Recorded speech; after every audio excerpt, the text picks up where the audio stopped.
BFM Business, midi, l'heure H. L'invité avec Edwige Chevrillon. Notre invité Laurent Soli, il est le vice-président de Facebook France, mais aussi toute l'Europe du Sud. Laurent Soli, bonjour. Bonjour. Merci d'être là. Le Facebook qui a décidé d'accélérer pour rattraper son retard dans l'e-commerce avec Facebook Shop. Mais j'ai peut-être deux questions d'actualité. D'abord, j'imagine, Laurent Soli, que vous avez regardé un peu ce petit bras de fer, cette joute verbale en tous les cas, entre Thierry Breton, le commissaire européen, en charge notamment de Facebook, si j'ose dire, et puis bien sûr le fondateur et votre président, Mark Zuckerberg.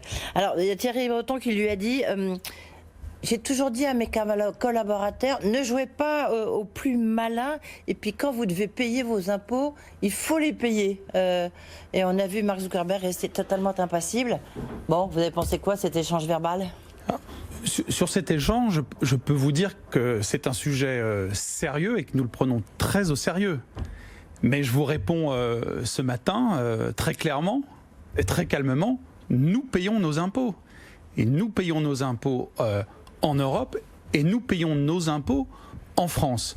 En 2017, nous avons décidé de changer notre système de déclaration de revenus et donc fiscal. Désormais, tous les revenus que Facebook France produit par les équipes qui sont installées ici à Paris sont déclarés en France, facturés par Facebook France et nous payons donc l'impôt sur les sociétés. Et cette décision, nous l'avons prise il y a longtemps. Et donc nous avons commencé à payer nos impôts sur les sociétés en France à partir des revenus de 2018. Donc voilà, je veux profiter d'être invité ce matin pour vous donner cette réponse. Nous payons bien nos impôts dans les pays et notamment dans notre pays. Et donc c'est une fake news ? Je ne dirais pas ça parce que M. Breton a bien sûr ses informations et a dialogué avec Mark Zuckerberg, mais vous savez, c'est important de revenir sur ce sujet, parce que cette question, elle est légitime. Elle nous a été posée, elle est posée régulièrement. Non-stop chaque fois, bien sûr, vous êtes habitué, Laurent Soli. Je le dis, je le redis, mais je le redis depuis d'ailleurs plusieurs années et mois. Pour ce qui concerne les grands pays comme la France, nous payons nos impôts. Mais par exemple, en 2019, vous avez payé combien ? En 2019, vous avez payé combien d'impôts ? En 2019, on a payé l'impôt sur les revenus de 2018. C'était un peu moins de 6 millions d'euros. C'était 3 fois plus par ce changement que les impôts précédents. Cet été, nous allons publier nos comptes. Vous verrez les impôts sur l'impôt sur les sociétés que nous allons... 6 millions pour Facebook France, on est Facebook France, bien sûr. Mais c'est pas beaucoup quand même, non ? Regardez surtout la tendance. C'est que nous avons changé notre système fiscal en 2017-2018. L'assiette, soyons précis, sur lesquels nous avons payé nos impôts en 2018, c'est l'assiette d'abord des 6 mois de 2018 parce que nous étions en train de changer notre système de comptabilité. L'impôt que nous allons payer, les chiffres seront publiés au courant de l'été, sera pour 2020 sur l'ensemble du revenu 2019. Donc bien plus supérieur.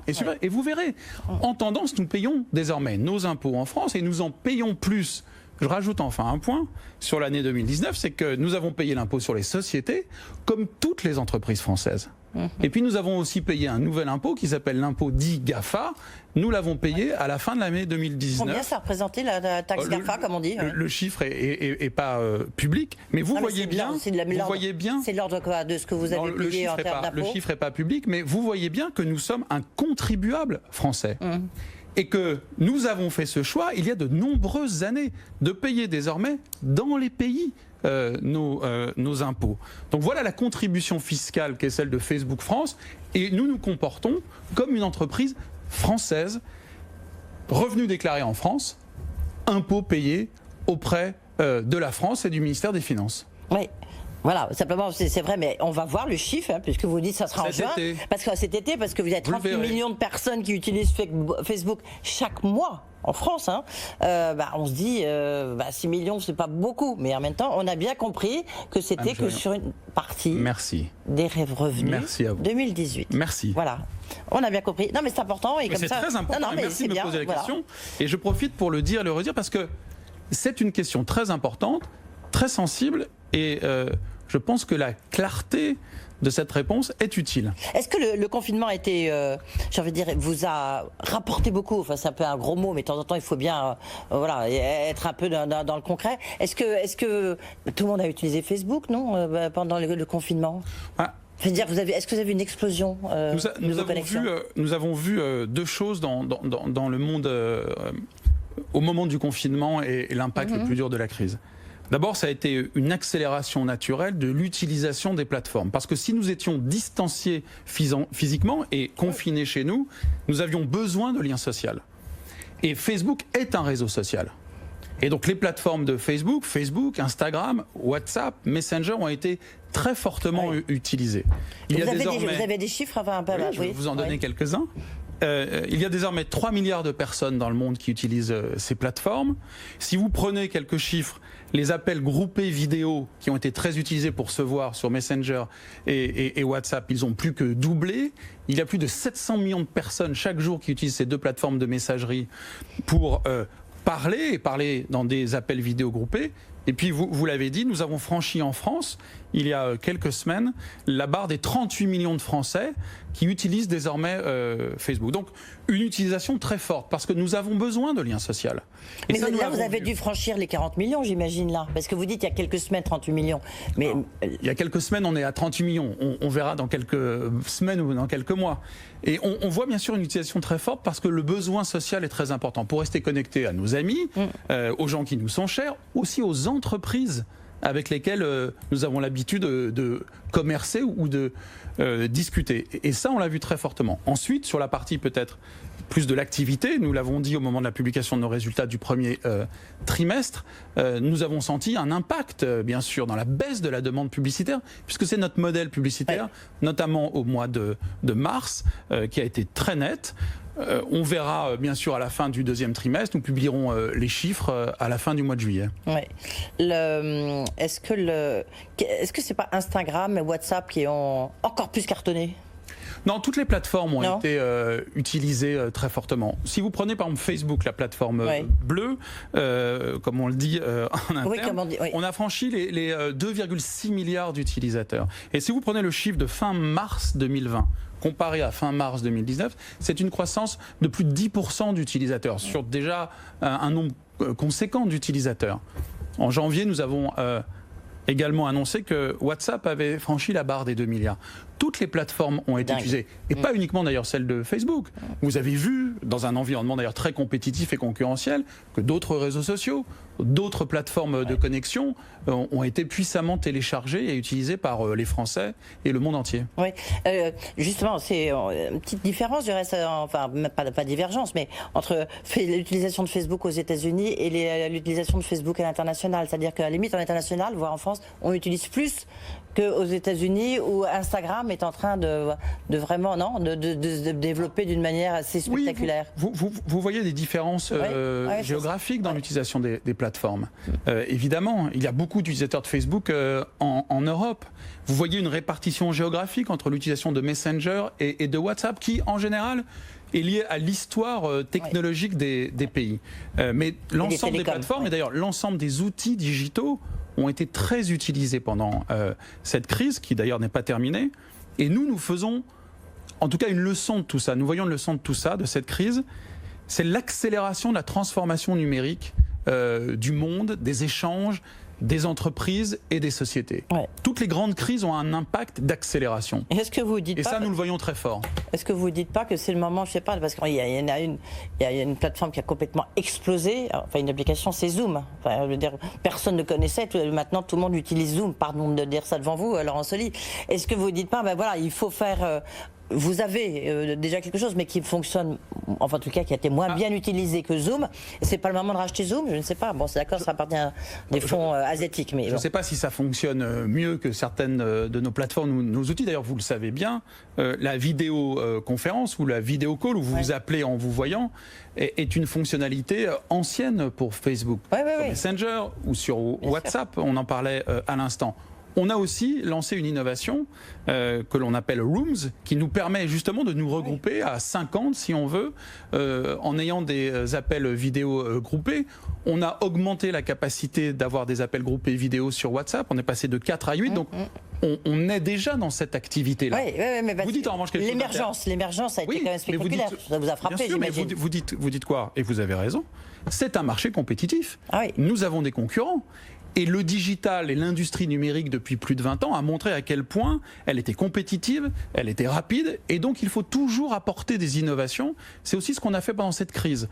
Pour nos utilisateurs d'abord, pour les TPE et les PME, et qu'on est resté très actifs pendant la crise pour apporter des outils. J'en ai cité quelques-uns à l'instant, et vous l'avez dit tout à l'heure en introduction, hier nous avons annoncé Facebook Shops pour aussi les TPE, les PME, les entreprises. Alors comment ça va marcher? Pourquoi? Quelle est la cible exactement? C'est-à-dire que c'est une sorte de... chacun pourra aller... c'est comme une petite boutique sur Facebook, quoi. Voilà, on peut dire ça comme ça. Oui, on a constaté quoi d'abord pendant ces 2 mois? C'est, comme je vous le disais, l'accélération de la transformation numérique. Et surtout que le e-commerce dans le monde a fait un bond incroyable. Et vous étiez un petit peu en retard là-dessus. On peut dire ça comme ça. Enfin bon. On va y venir. Mais d'abord l'analyse, le bond du e-commerce. Et vous le voyez très bien avec un autre phénomène qui est que à partir du moment où les économies se déconfinent, que les boutiques rouvrent, on ne revient pas exactement exempté. Et donc il s'est produit un phénomène d'accélération extrêmement net. Et dans toutes les études, on voit que cette accélération est extrêmement forte. McKinsey, il y a quelques jours, publiait un rapport en disant en 8 semaines, ils estiment que l'accélération numérique vaut à peu près ce qu'on aurait fait en 5 années. Et que vous regardez notre pays, en quelques jours, entre la fin mars et avril, on a rajouté près de 2,5 millions de consommateurs en ligne qui n'étaient jamais allés acheter.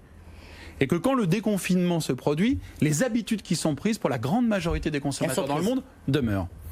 Donc nous pensons que le numérique, le digital, sera un des leviers de la reprise. Nous avons dans le monde 160 millions d'entreprises qui utilisent nos services. Dans notre pays, la France, plus de 50% des TPE et des PME utilisent les plateformes de Facebook. Donc, nous pensons que c'est notre rôle, c'est notre devoir, c'est notre responsabilité de mettre en place un nouveau service très vite pour aider le commerce en ligne, pour aider ceux qui ne peuvent pas vendre aujourd'hui à trouver des débouchés. Un agriculteur, un artisan, une TPE, une PME, pour accélérer. Oui, et puis ça ouvre un peu de publicité aussi, c'est un nouveau marché.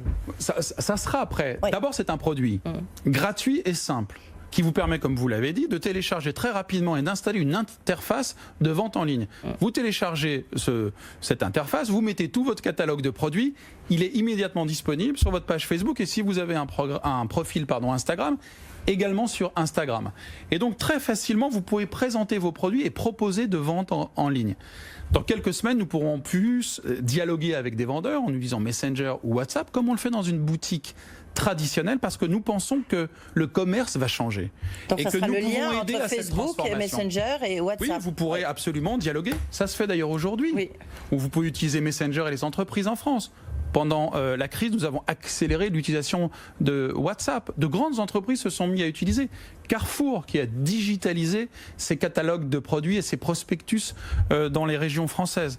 Donc Shops, c'est un moyen et un outil donné aux TPE, aux PME, à toutes les entreprises, au tissu économique, pour accélérer ce bond vers le commerce en ligne avec toutes les innovations que nous avons et que nous proposons sur les plateformes. Alors, l'annonce a été faite hier soir. Merci d'être là, Laurent Soli, pour expliquer ça. À partir de quand c'est opérationnel? Depuis ce matin? Alors, à partir d'aujourd'hui, nous allons commencer l'implémentation de cet outil dans le monde entier. Donc ça va prendre plusieurs semaines et plusieurs mois, bien sûr, mais nous avons décidé de le faire globalement. Parce que là aussi, les outils numériques, les outils de commerce vont être un élément de la reprise. C'est très utile pour toutes les TPE et les PME, et donc nous voulons être prêts le plus vite possible. Ça commence aujourd'hui. Ouais, et alors la question rémunération, la commission, c'est de combien? Comment ça fonctionne? Parce qu'il y en a peut-être certains qui vous écoutent, qui se disent, tiens, je vais peut-être y aller. Donc, bien, je vous réponds, bien sûr. Cet outil est gratuit. Aucune commission. Vous l'installez. Vous mettez vos catalogues de produits, vous pouvez personnaliser votre boutique, vous pouvez même avoir accès aux outils technologiques les plus modernes, la réalité augmentée pour essayer, par exemple, des produits de beauté, la 3D pour voir des vêtements. Et donc, dans un premier temps, immédiatement, bien sûr, ce produit, et il restera absolument gratuit pour toutes les entreprises. Et vous percevez quelque chose sur les ventes qui ont été réalisées? Rien du tout. Ni commission sur les ventes, ni prix pour utiliser cette boutique digitale. Dans quelques semaines ou dans quelques mois, quand le produit sera bien installé, qu'il fonctionnera, on proposera la possibilité de faire de la publicité pour aller toucher d'autres clients, d'autres prospects, gratuits, simple, efficace, natif, automatique. Parce que quand même, oui, c'est ça. C'est-à-dire que vous êtes un incroyable, et je dis ça avec, je trouve que c'est assez intéressant, mais un aspirateur à publicité, Facebook. Donc là, c'est un outil aussi très fort. Là, ce n'est vraiment pas l'objet de ce produit. C'est vraiment répondre à un besoin qui se manifeste. Répondre aussi à un besoin que les entreprises partagent avec nous, des changements des consommateurs. Les gens qui ont acheté en ligne pendant cette période... Il y a un nouveau modèle qui est en train de se créer, vous avez raison. Resteront en ligne. Ils retourneront bien sûr en boutique. Mais on ne reviendra pas exactement aux mêmes chiffres et à la même façon de faire du commerce. Nous, on pense que c'est notre travail, notamment auprès des plus petites entreprises qui n'ont pas les moyens d'investir dans ces outils technologiques. Elles sont frappées durement par la crise. On ne peut pas leur demander parfois de créer un site web, de créer une application. Grâce à Facebook et Instagram, tout ça est disponible dans l'application. Et c'est gratuit. Et en plus, c'est vraiment sur les deux, c'est Facebook et Instagram. C'est notre travail. Et après, bien sûr, si le produit fonctionne, et si les clients, bien sûr, le souhaitent, ils pourront étendre l'utilisation. Dans un deuxième temps, d'abord, réussissons l'implémentation. Vous espérez alors combien au niveau mondial et peut-être combien au niveau français d'entreprises qui utilisent Facebook Shop? Il est trop tôt pour le dire. Là, vous avez bien fait un business model. Il est trop tôt pour le dire. On fonctionne plutôt en lançant en permanence et de façon le plus adaptée des innovations et des produits qui nous semblent répondre à un besoin et à nos capacités technologiques. Donc d'abord on le lance. On va voir comment ça se passe. On va faire bien sûr dans les mois qui viennent beaucoup de tests et on va essayer de tester pour les TPE, les PME, d'autres entreprises, voir comment ça fonctionne. Une fois qu'on aura vraiment une vue complète de ce qui fonctionne bien, de ce qui doit être amélioré, il sera temps, et je reviendrai vous voir si vous m'invitez, pour vous dire quel est le modèle économique qu'on a pu développer. D'accord, donc là c'est vraiment une réponse à cette crise. Pour l'instant, voilà. Facebook Shop, c'est la réponse. Oui, parce que et puis après, on verra je pense que comme nous avons eu un rôle pendant la crise, il n'est pas terminé, de nourrir le lien social, de relayer les actions de solidarité, de diffuser la bonne information. Nous avons un rôle à la sortie de la crise d'aider à la reprise. Et moi, je crois profondément, j'en ai la conviction, que l'outil digital, les plateformes numériques sont un levier de la reprise. Donc c'est notre responsabilité de le faire. À Facebook, en tous les cas, avec des pubs sponsorisées, on peut se mettre un peu en avant. Selon des chiffres que vous avez publiés, vous avez vu la petite polémique depuis ce matin autour du Rassemblement national, enfin les élus européens du Rassemblement national auraient déboursé plus de 70 000 euros. Vous avez la capacité, nous avons changé notre modèle pour la publicité liée aux partis politiques, aux grandes associations et à tous les acteurs qui sont dans la vie publique. Si vous pouvez citer ce chiffre, c'est parce qu'il est transparent. Il y a 2 ans, nous avons décidé d'encadrer différemment l'utilisation de notre outil publicitaire pour les acteurs de la vie publique et pour les acteurs politiques. Vous avez donc une librairie, une bibliothèque où vous voyez exactement toutes les dépenses qui ont été faites par ces acteurs. Quand, combien, sur quel territoire, et ce chiffre, si vous pouvez le donner, c'est parce que nous avons voulu la transparence pour tous les acteurs. Il est significatif quand même ce chiffre. C'est vous qui le dites, je n'ai pas les détails des campagnes qui ont été faites, mais ce qui est important, c'est de voir que cette transparence, vous l'avez. C'est-à-dire que vous pouvez dire en effet, tel acteur politique dans tel pays a dépensé tel argent sur une période donnée. Il y avait eu un débat, vous vous rappelez, il y a 2 ans, sur la façon dont les acteurs pouvaient utiliser les outils de Facebook, et on y a répondu en mettant des règles différentes et très claires et de la transparence. La bibliothèque fonctionne, ça veut dire que ces outils fonctionnent bien. Les élections municipales, alors on ne sait pas exactement si ça sera le second tour, sera là ou pas. Pour les élections en France, vous avez des règles sur ce qu'on appelle la publicité électorale, qui est contrôlée en France, qui est extrêmement réglementée, et bien sûr, nous les appliquons également. Ça rentre dans les comptes de campagne, par exemple, une telle dépense? Oui, je crois que pour un candidat, il doit déclarer absolument tout ça, mais il ne peut pas faire des publicités politiques. Vous savez, pendant un moment donné, ce qu'on appelle la publicité capacité électorale et les règles qui sont celles de notre pays s'appliquent à Facebook comme à tous les autres médias. Laurent Soli, juste en conclusion, puis après, tiens, je vous demanderai peut-être votre monde d'après. Certains disaient, annoncer déjà la mort de Facebook, enfin c'était dans le monde d'avant. Hein. En tous les cas, ce qu'on peut dire, c'est vraiment la crise qu'on a vécue, qu'on est en train de vivre, a montré l'importance de ces réseaux sociaux. Elle a montré l'importance, avant les réseaux et les plateformes, elle a montré l'importance du lien social. Oui. Et elle a montré à quel point, dans un monde qui se confinait, qui faisait face à un virus et une épidémie évidemment extrêmement dangereuse, on pouvait maintenir le lien social. Et nous, ça a été notre premier sentiment et responsabilité, c'est de participer à le nourrir.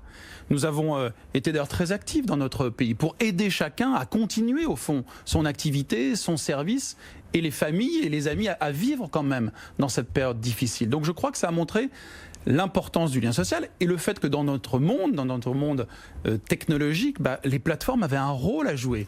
Et c'est ce qu'on a fait avec beaucoup d'acteurs en France, culturels notamment, et aussi de la solidarité. Mais en même temps, dans ce monde d'après, on voit bien qu'il y a des limites. Hein. C'est qu'on a tous vécu un débit qui n'était pas suffisant, on n'arrivait pas tous à se connecter, oui. Des zones blanches, même si elles ne sont pas supposées être blanches. Enfin, on a tous vécu ça. Donc ça, c'est un gros problème, non ? C'est pour ça que très vite, au mois de mars, notre première réaction, la première décision que nous avons prise, d'ailleurs dans le monde entier, pour répondre à ce que vous évoquez, ça a été de baisser le débit des vidéos sur nos plateformes pour justement que les réseaux puissent tenir. Et donc que les gens puissent rester connectés, ça a été la priorité de l'entreprise, parce que nous sommes une entreprise technologique, pour répondre exactement à ce point-là. Oui, monde d'après, vous l'avez déjà un peu dessiné. Il commence. Oui. Sera-t-il totalement différent ? On voit en tout cas des tendances. En tout cas pour le monde économique que vous analysez tous les jours, vous voyez bien cette accélération de l'utilisation de la technologie numérique. Et on pourrait parler de l'intelligence artificielle. C'est une accélération très nette qui va certainement façonner le monde qui commence aujourd'hui. Et ben dans ce monde-là, on a une responsabilité, on a un travail à faire. Il y a juste encore un petit point, vous-même vous l'avez mentionné en disant, c'est sûr que notamment on parlait de Zoom, mais la concurrence, elle est là et en plus elle va s'aviver parce qu'on voit l'importance. On a passé une demi-heure à en parler. Par exemple, TikTok, ça vous fait peur, c'est quelque chose qui émerge là, hop, tout d'un coup comme des fusées. On est toujours, vous savez, on essaie d'être toujours attentif, humble, avec une idée très très forte, qui est une idée très permanente chez Facebook, que l'innovation est un élément très important des entreprises. Et qu'une entreprise qui arrêterait d'investir, d'innover, en particulier dans le monde digital qui est si rapide et si compétitif, certainement ferait les mauvais choix. C'est un compétiteur qui en effet développe un bon produit. Il y en a d'autres, il y a toujours Snapchat ou d'autres réseaux sociaux. Donc on innove et c'est pour ça qu'hier on a annoncé notamment ce lancement de Facebook Shops. Voilà, ça c'est un nouvel outil à mon avis qui va ouvrir d'autres perspectives ensuite, on a bien compris. Merci beaucoup, la résilience de Facebook qui est toujours là. Merci beaucoup d'avoir été avec nous, Laurent Soli, donc le patron pour Facebook France et puis de l'Europe du Sud. Voilà, c'est la fin de l'orage, on se retrouve bien sûr demain à 8h15, demain à 12h, 13h. Bonne journée, peut-être bon week-end.